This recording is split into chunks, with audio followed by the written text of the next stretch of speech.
Good morning friends, কেমন আছো তোমরা? আশা করি ভালো আছো। আমি ভালো আছি। আমার পরিবারে তোমাদেরকে অনেক স্বাগত, ভালোবাসা। আজকে ব্লগটা আমি আরম্ভ করলাম সকাল থেকে। তো ফ্রেন্ডস দেখো, আমি লেবু জুস খেয়ে এখন লাল চাটা আমি বানাচ্ছি।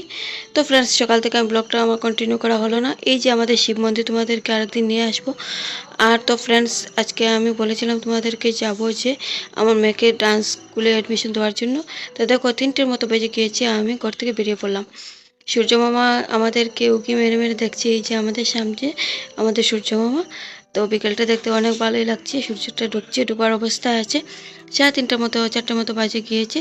কিন্তু ফ্রেন্ডস, গেলাম তো আমি ডান্স স্কুলে অ্যাডমিশন মেয়েকে দিতে, কিন্তু আমার কাজটা হলো না। তোমাদেরকে অবশ্যই বলবো, আমার ব্লগটা পুরো দেখে যাও, তোমরা অবশ্যই জানতে পারবো কেন আমার কাজটা হলো না।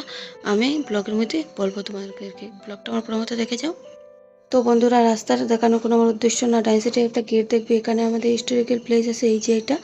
আর সামনে এই যে এটা বাবা লোকনাথের মন্দির আছে। আমি তোমাদেরকে একদিন নিশ্চয় সব জিনিস তোমাদেরকে দর্শন করাবো। আর এই যে আমার মেয়ের স্কুল, পাশাপাশি একদম। তো বাবা মেয়ের স্কুল এটা। আর তোমাদের সাথে শেয়ার করলাম। তো বন্ধুরা দেখো, আমি ডান্স স্কুলে এসে গেলাম। এই যে এখানে আমি ভাবছি আমার মেয়েকে অ্যাডমিশন দিব, কিন্তু আমি কোনো অ্যাডমিশন দিইনি। কারণটা আমি তোমাকে অবশ্যই বলবো। আর এই যে আমার মেয়ে ঘর থেকে বেরোলে কিছু না কিছু খেতে হয়, আইসক্রিম ওকে দিয়ে দিলাম। আর আমারও অনেক গরম লাগছে, তার জন্য আমি একটা আইসক্রিম খেলাম। আমার হাজব্যান্ডও একটা আইসক্রিম খেলো।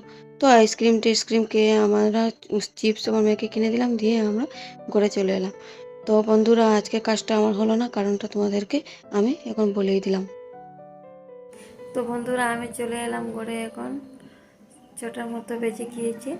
আর আমি 2 দিন গেলাম মেয়েকে ডান্স ক্লাসে অ্যাডমিশন দেবো বলে, কিন্তু দিতে পারিনি। আজকে গিয়েছি, স্যারটার সঙ্গে কথা বললাম।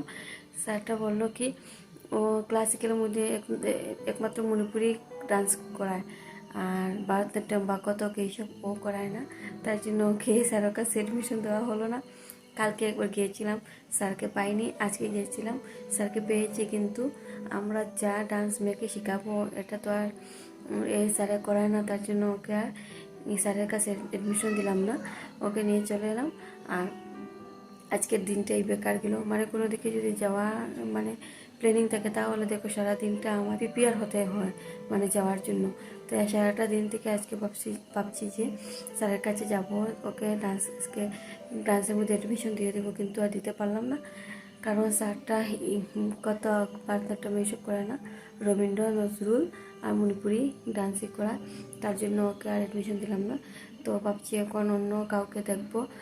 আমরা এমন জায়গাতে থাকি, মানে শিলচরের মধ্যে যদি থাকতাম, টাউনের মধ্যে যদি থাকতাম, তাহলে অনেক অনেক স্যার ম্যাডামে পেয়ে যেতাম। কিন্তু আমরা আমাদের বদরপুরের মধ্যে মানে এত ভালো স্যার ম্যাডাম পাওয়া যায় না। তার জন্য বেশি কষ্ট আর কি। আর আমরা চাই, আমি আমার হাজব্যান্ড চাই, আমি আর আমার হাজব্যান্ড, আমরা দুজনেই চাই যে আমাদের মেয়েকে একটু বেস্ট দেওয়ার জন্য। তো যে কোনো জিনিসে আমরা দেওয়ার আগে মানে ভালোটা খুঁজি, তারপরে ওকে দেই। তো ভালো খুঁজতে খুঁজতে এতদিন থেকে আর ভালো খোঁজা হচ্ছে না। আর তো ফ্রেন্ডস, এখন সন্ধ্যা হয়ে গিয়েছে, এখন সন্ধ্যার চা খাবো। আর কালকে থেকে আমি সকাল থেকে ব্লগটা আরম্ভ করব। আজকে ব্লগটা এখানে শেষ করছি। তো সবাই ভালো থাকো, সুস্থ থাকো। Tata bye bye. আবার দেখা হবে কালকে অন্য একটা ব্লগের সাথে। Tata bye bye, good night advance.